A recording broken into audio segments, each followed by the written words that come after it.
Llengües a tocar. Un podcast del grup d'estudi de llengües amenaçades.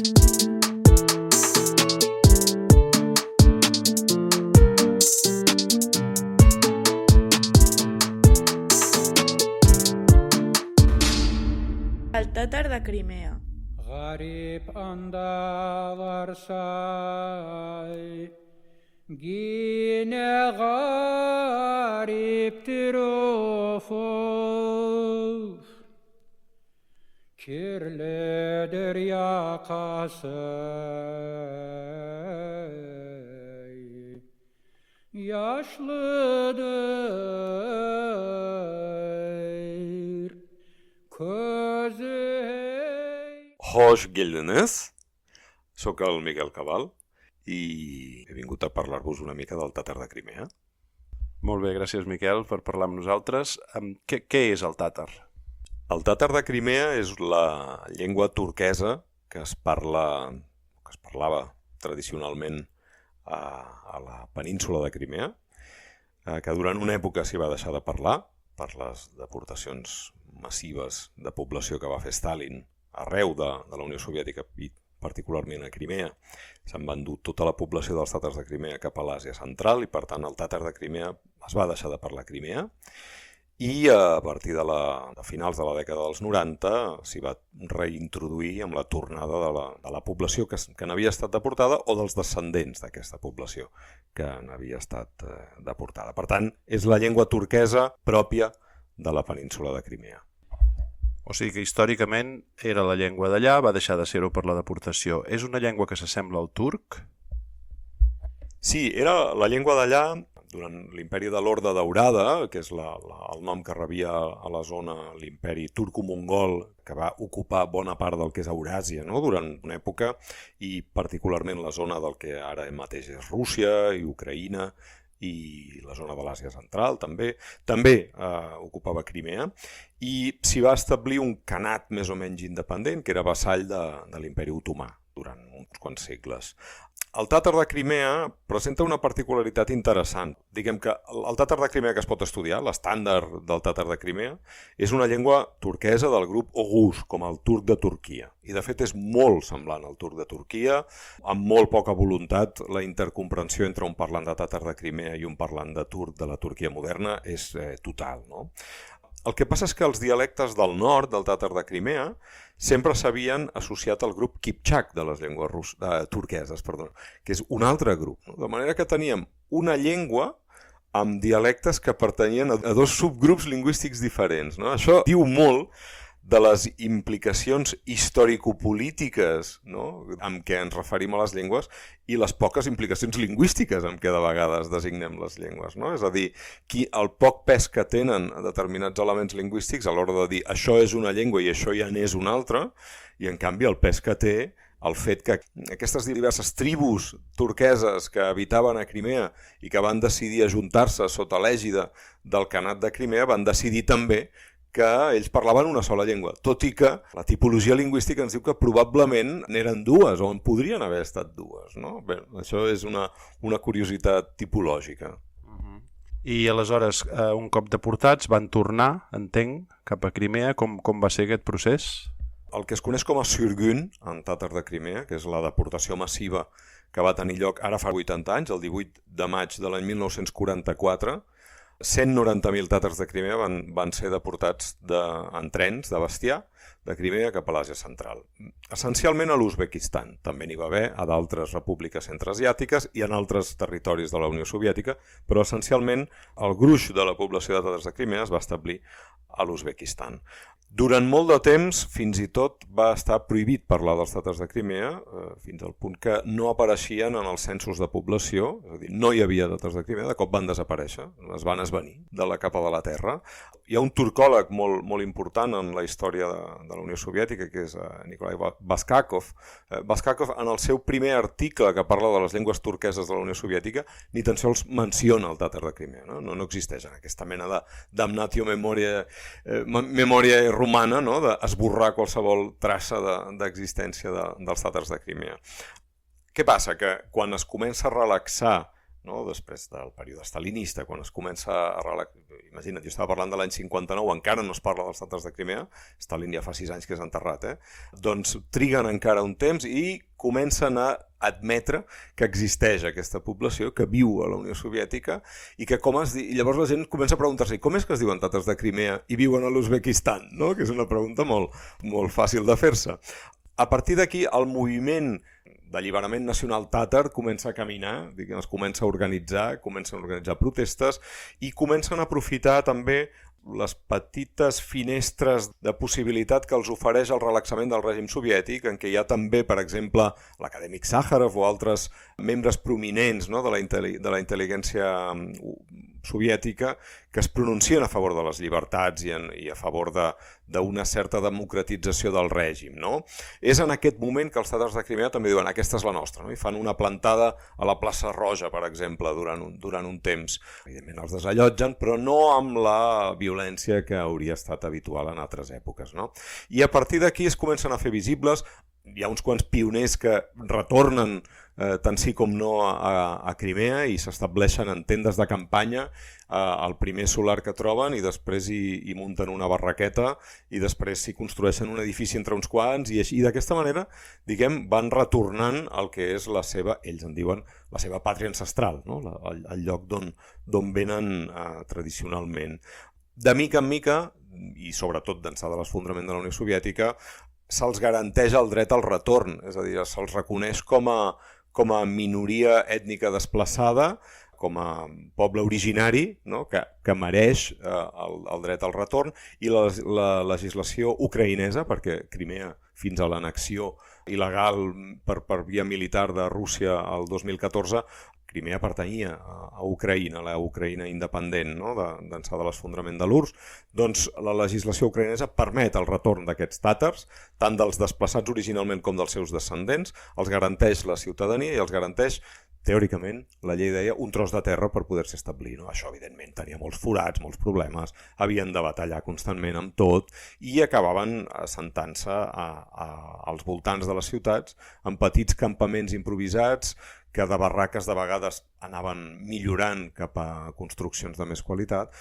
Ells mateixos s'organitzaven en escoles, ells mateixos organitzaven tots els serveis que necessitaven amb una consciència de grup molt forta, no? I això és el que va possibilitar que retornessin. Ara mateix, després de l'annexió russa, doncs la situació se'ls ha complicat força, no? Perquè diguem que el tracte a les minories a la Rússia contemporània ha tornat al que havia estat als anys 30 de la Unió Soviètica, que era una època de russificació forçada i molt violenta, en el que qualsevol altra expressió nacional s'ha de cenyir, s'ha de restringir al que és folklore, diguem, no? No hi pot haver res de seriós que tingui a veure amb cap altra minoria ètnica o nacional.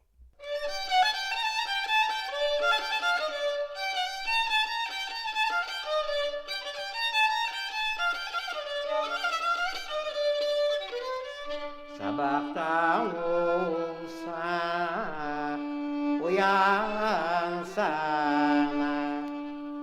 Yar yastığına tayansana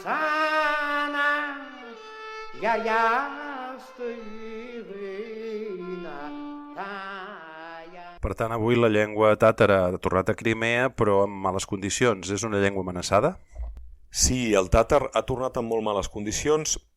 Ja en època ucraïnesa costava molt que els tàtars de Crimea reactivessin la llengua. Diguem que hi ha hagut un trencament de la transmissió intergeneracional per raó del desplaçament, evidentment, és a dir, quan la població se'n va a l'Uzbekistan, molta d'aquesta població, a banda d'aprendre l'uzbek, que és una altra llengua turquesa, amb la qual comparteixen força coses lingüísticament, és a dir, el tàtar de Crimea i l'uzbek també tenen molta proximitat lingüística, per tant, molts d'aquests tàtars van començar a parlar uzbek, molts, evidentment, van començar a fer servir el rus molt més del que el feien servir fins llavors a Crimea, fins al punt que hi ha parelles mixtes, hi ha ambients en què el tàtar de Crimea no és gaire present i, per tant, es fa servir més una altra llengua, predominantment el rus, i, per tant, hi ha molts d'aquests que tornen a Crimea, des de mitjans dels 90 en endavant, no són parlants de tàtar, tot i que ells es reconeixen com a parlants de tàtar, perquè en tenen un coneixement passiu o parcial, no?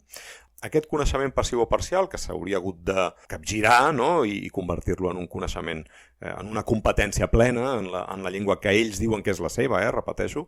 No és que ells no la vulguin parlar, ells voldrien parlar-la, però no.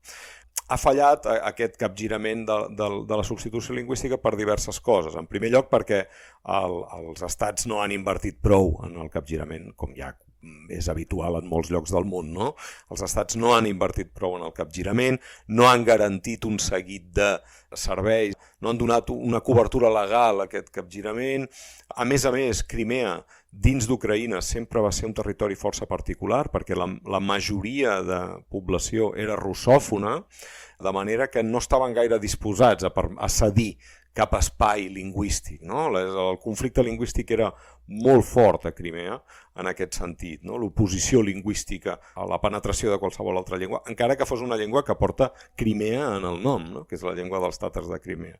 És a dir que, per exemple, a la xarxa escolar pròpia dels tàtars de Crimea tenien problemes amb el material docent. No hi havia llibres d'història en tàtars de Crimea, o no n'hi havia prous, o no n'hi havia tot arreu.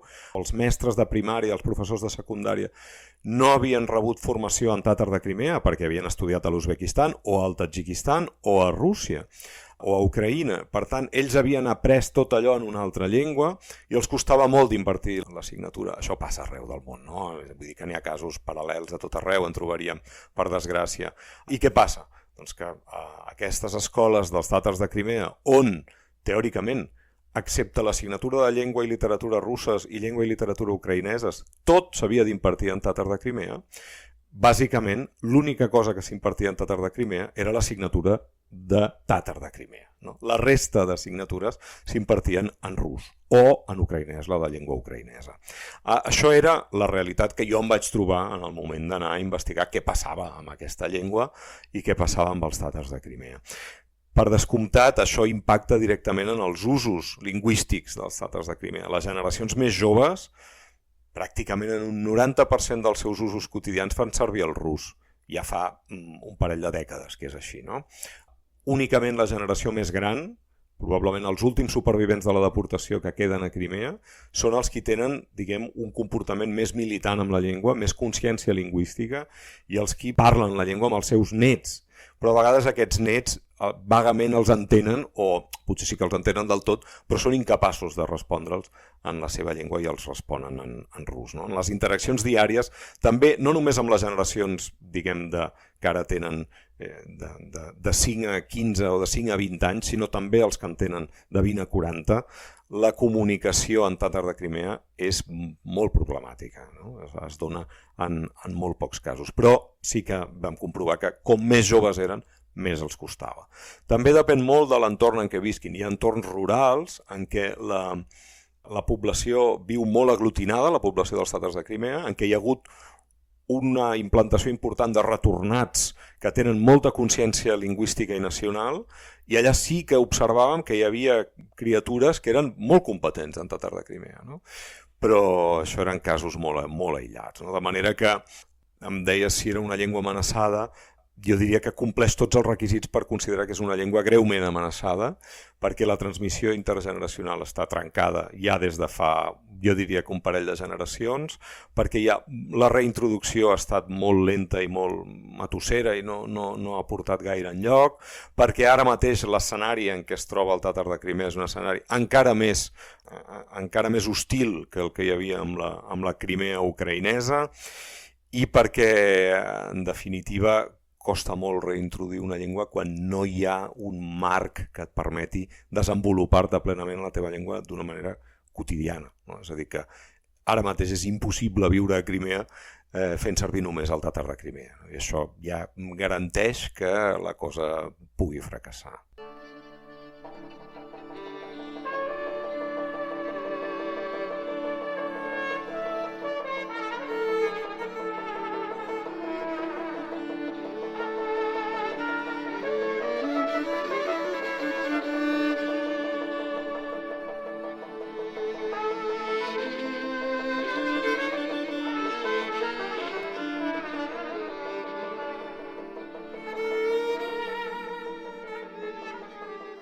Com s'escriu el tàtar? El tàtar de Crimea té una història per dir-ho amb un adjectiu suau, curiosa amb l'alfabet, no? Perquè en realitat és una història de violència institucional també pel que fa a la llengua. Tradicionalment, com altres llengües del grup turquès, el tàtar de Crimea havia fet servir una escriptura d'origen àrab, amb derivacions i amb escriptura vocàlica, no? Igual que feia el turc de Turquia en època de l'imperi otomà, doncs escrivia les llengües turqueses en qüestió. També a l'Àsia Central funcionaven d'aquesta manera. A mitjans dels anys 20, la Unió Soviètica endega el que se'n diu una època de política indigenista. Vol dir que s'intenta donar totes les eines necessàries a les minories nacionals perquè es desenvolupin plenament. És una època que dura, no arriba a 10 anys, però en què moltíssimes llengües de la tot just formada Unió Soviètica, estem parlant dels anys 20 del segle XX, de la tot just formada Unió Soviètica, per exemple, moltes llengües del Gran Nord es doten d'escriptura, llengües que no s'havien escrit mai es doten d'escriptura, es garanteix l'ensenyament en totes les llengües de la Unió Soviètica, es creen escoles, es creen materials, es creen gramàtiques i diccionaris, tot amb la voluntat, si se'm permet la metàfora, d'evangelitzar en el comunisme, no? En la llengua de tots els pobles de la Unió Soviètica. Què passa? Que la por del panturquisme, que les autoritats soviètiques veuen que és un moviment molt fort a finals de la dècada dels anys 20, que porta associada l'adopció de l'alfabet llatí a Turquia, amb el turc de Turquia, un alfabet llatí que s'ha adoptat ja en altres llengües turqueses de la Unió Soviètica, com el tàtar de Crimea, durant els anys 20, què fa? Que a mitjans dels anys 30 la política de russificació que endega Stalin impliqui també l'adopció de l'alfabet ciríl·lic. És a dir, a partir de mitjans dels anys 30, totes les llengües turqueses que tot just feia ni 10 anys s'escrivien en l'alfabet llatí, de cop han de passar a l'alfabet ciríl·lic. No? Veiem que en qüestió de 15 anys hem passat d'una escriptura àrab a l'escriptura llatina i després a l'escriptura ciríl·lica. D'acord. Què passa? Que amb l'esfondrament de l'URSS i el retorn a Crimea, els tàtars diuen volem tornar a fer servir l'alfabet llatí, perquè ells veuen la proximitat lingüística que tenen i cultural, no? La que tenen amb Turquia, veuen possibles llaços i són evidents, no? És a dir, Turquia té programes de finançament d'escoles dels tàtars de Crimea, té programes per pagar materials, té beques d'estudis a Turquia, no? I comencen a veure que la relació amb Turquia pot ser molt profitosa pel desenvolupament de la llengua i diuen, doncs, tornarem a l'alfabet llatí. I en aquest sentit hi ha una campanya forta a principis dels 2000, els materials que s'editen en tàtar de Crimea tornen a estar en alfabet llatí. I què passa? Que l'any 2014, amb l'annexió russa, s'implementa una llei federal que diu que totes les llengües de la Federació Russa s'han d'escriure en alfabet ciríl·lic, independentment de quin sigui el seu grup lingüístic. De manera que el tàtar de Crimea torna a escriure's en alfabet ciríl·lic per imperatiu legal. Això què vol dir? Que si anem del 1914, l'alfabet àrab, fins al 2014, hi ha hagut 5 canvis d'alfabet, no? Alguns dels quals entre el mateix, no? Del llatí al ciríl·lic, del ciríl·lic al llatí, del llatí al ciríl·lic. No? Què passa? Que això és un panorama terrible per qualsevol llengua que, a més, està en fase d'estandardització en els anys 20 del segle XX o de revifament, no? Com és en el cas de primers dels anys 2000 o fins ara. No? Què passa? Que la població que aprèn a llegir d'una manera de cop ha de desaprendre'n i aprendre a llegir d'una altra manera, i d'una generació a l'altra hi ha canvis. La població que llegia literatura o que té llibres de literatura publicats en ciríl·lic no els pot compartir amb els familiars que estudien ara l'alfabet llatí i posteriorment al revés, no? Que és un desastre absolut i incideix directament en aquest trencament generacional, no? Que la població no veu una tradició sòlida, sinó que veu una tradició fragmentada i molt visualment fragmentada. No? Els rètols han de canviar constantment, rètols oficials han de canviar constantment, però els rètols quotidians també, és a dir, el rètol que fem per deixeu el lavabo net tal com l'heu trobat en entrar, l'hem d'estar canviant constantment, a veure, estem parlant de dècades, no? Ja ho entenc, però això no deixa de ser un canvi en el paisatge lingüístic molt evident, no? Que contribueix a a tenir una consciència de la flaquesa de la teva pròpia llengua. No? Bé, això evidentment impacta doncs, en aquesta consciència lingüística i a més impacta també en la llengua en si, perquè tots aquells que aprenen el tàtar de Crimea fent servir l'alfabet ciríl·lic, vulgues o no vulgues, i apliquen una certa lògica fonètica del rus, no? Que és la seva primera llengua en molts casos. No? De manera que trets fonètics propis de les llengües eslaves orientals, com són la palatalització de les consonants, per exemple, de cop els veiem implementats en la llengua dels tàtars de Crimea. Finestra, que en tàtar de Crimea es diu pencere, igual que en turc de Turquia, no? Pencere, o a la finestra, pencerede, no? Que així se sentirà més la palatalització. Pencerede és a la finestra. Actualment molts tàtars de Crimea diran pinceredje, amb totes les consonants palatalitzades seguint la lògica de les llengües eslaves orientals, particularment el rus. No? Això té un impacte enorme, perquè de cop parlen un tàtar de Crimea russificat, no només en la fonètica, evidentment, en molts altres aspectes. El poc tàtar que parlen està russificat i a més el llegeixen com si fos rus. De manera que realment l'escenari és desolador. Yeşil başlı telli turnam, şimdi bizim gölden uçtu. Aklımı başımdan aldı, bardı gayrı göle düştü. Tàtar o tàrtar, a nosaltres ens sona, d'una banda és un nom curiós, no sé si pots explicar d'on ve, i de l'altra banda ens sona com una cosa més de l'Àsia central. És per la deportació o és que hi ha més tàtars a l'Àsia? Tàtar o tàrtar, ara explicaré per què jo parlo de tàtars de Crimea, però a molts llocs podreu llegir tàrtars de Crimea. Tàtar és un exònim. No sabem si van ser els eslaus orientals o els escandinaus o quines tribus del nord d'Euràsia van començar a denominar els tàtars, els pobles turquesos de la zona, amb aquest exònim que ve a ser un paral·lel del berber del nord de l'Àfrica o el bàrbar dels grecs, que els grecs donaven a tots els que no parlaven grec. És una creació onomatopeica per tots aquells que no són capaços de vocalitzar d'una manera comprensible. No? Per tant, tatar, no? Que és com es diu en rus, és un exònim que han adoptat diversos pobles turquesos que han fet seu. L'equívoc ve del fet que, a banda dels tàtars de Crimea, hi ha els tàtars del Tatarstan, que és una república autònoma dins de l'actual Federació Russa, també ho era a la Unió Soviètica, a la riba del Volga, amb capital a Kazany, una ciutat molt important, una república molt ben organitzada, amb més de la meitat de la població tàtara, que es defineix com a tal i que són parlants de tàtar, però no del tàtar de Crimea que estem dient ara mateix, sinó d'un altre tàtar, que forma part d'un altre grup lingüístic turquès, més distant, amb el qual el tàtar de Crimea difícilment té intercomprensió. Aquí sí que parlem de llengües ja més allunyades des d'un punt de vista tipològic. Així doncs tenim aquests dos tàtars moderns, el tàtar del Tatarstan i el tàtar de Crimea. Per bé que, com dic, inicialment era una denominació per a moltes d'aquestes llengües turqueses o de les tribus turqueses que parlaven llengües diferents. I per què en dic tàtar i no tàrtar? No? Perquè això també és una pregunta pertinent. Hi ha 4 raons bàsiques que m'han portat a adoptar la forma tàtar. Perquè tradicionalment, és a dir, les poques mencions que hi ha medievals a aquesta denominació en català són tartre o tàrtar. No? Per tant, jo vaig contra la poca tradició que teníem. No?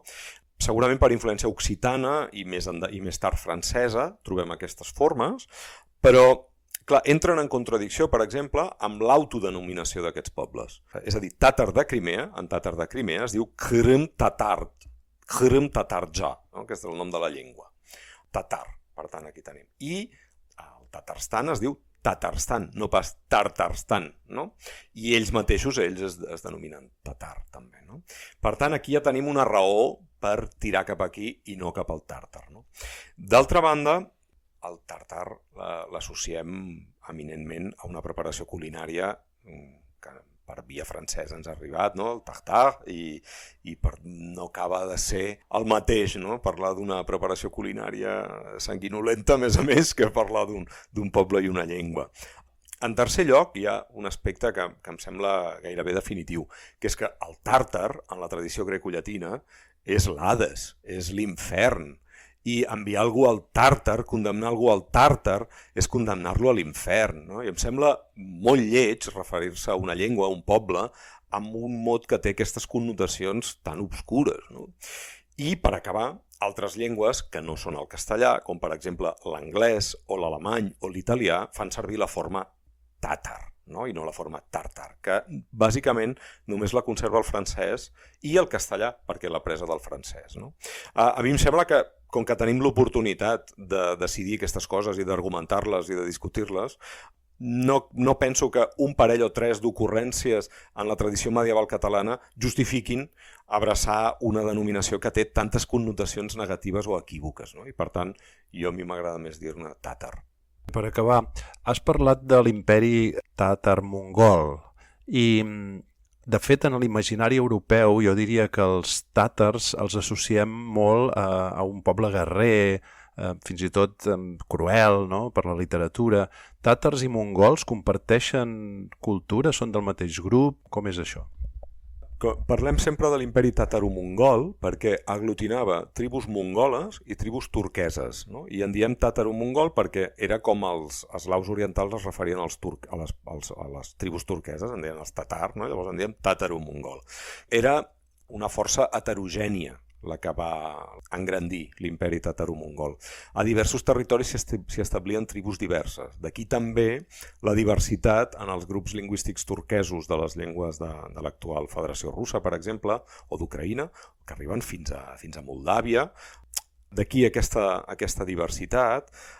És interessant, però, el fet que sí que notem que la distribució de les tribus afecta, per exemple, a la distribució dialectal de la llengua dels tàtars de Crimea, no? I deia que aquesta llengua tan curiosa, que resulta que els turcòlegs diuen que n'hi ha uns dialectes que pertanyen a un grup i uns dialectes que pertanyen a un altre, això té una correlació amb el fet que, per exemple, els dialectes meridionals, els dialectes de la costa de Crimea del Mar Negre, que són del grup Oghuz, com el turc de Turquia, són els propis d'un subgrup dels tàtars de Crimea que en diuen Yaliboilu, que tenen un aspecte molt semblant als turcs de Turquia, que tenen molta influència grega, no? Perquè allò era una zona de forta presència grega en l'antiguitat, i de molta influència genovesa i veneciana a l'edat mitjana. Aquests Yaliboilu doncs, parlen aquest dialecte del grup Oghuz, mentre que els tats, que són els de la muntanya, i els nogais, sobretot, que són els de les estepes del nord de Crimea, parlen aquest altre tàtar de Crimea, del grup Kipchak, que té més elements mongols, no? I aquí tenim aquesta diferència. També, tradicionalment, no? Aquests nogais de l'estepa són els que muntaven millor a cavall, cosa que quadra amb l'imaginari col·lectiu, no? Dels mongols de les estepes que travessen milers de quilòmetres a llom dels seus cavalls, no? Doncs tot això es recull encara en l'imaginari col·lectiu dels tàtars de Crimea, que separa una mica el propi poble dels tàtars de Crimea en tres grups més o menys diferenciats que entronquen d'una manera, no sé si gaire científica, no? Però que entronquen amb aquesta tradició diversa de l'imperi tàtaro-mongol i de l'Horda Daurada, que era el que finalment va acabar imperant a la zona. Molt bé, doncs moltes gràcies, Miquel, per aquest testimoni tan interessant d'una llengua tan desconeguda i d'unes cultures tan poc, tot i ser relativament pròximes, no? tan poc conegudes aquí. Gràcies. Teşekkürler. Fins aquí Llengües a tocar, un podcast del Gela. Ben aviat, un nou episodi, una nova llengua. Gràcies per escoltar-nos.